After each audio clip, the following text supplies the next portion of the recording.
So this is the Truist Bank $20,000 hack, how to get approved with no problem. So first we go to Truist.com, proceed to the section where it says credit card offers. And after that, fill out this application so you can see what credit cards you get approved for. Then you want to go to the section where it says continue. But wait, this is what we're going to do the hack at. And here to Equifax, because you're going to put a freeze on your credit report. Go to TransUnion.com, you're going to add a freeze to that credit report. After that, here to Experian, do the same. On Experian, you want to add a credit freeze. So you want to freeze all three of these bureaus, proceed back to Truist, and select the credit card you want to go for. 9 times out of 10, you get approved for that credit card. But the even juicier part about this is, at the same time, you can run this play and get the loan through Truist. So at this point, they're not going to put an inquiry on credit report because they pulled a soft pull, which technically approves you. And then when you apply for the credit card, if it wasn't a freeze, they would have put an inquiry on it. And our goal is to not have as many inquiries and get as much business funding as possible.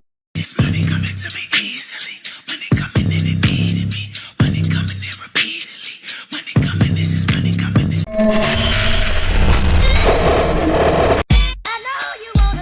Yeah, what it do? Yeah, you know what it is. Yeah, MJ. Disaster. Woo. I'm so thrilled when I step up in it. Damn food collection clothes smelling just like spinach. I guess.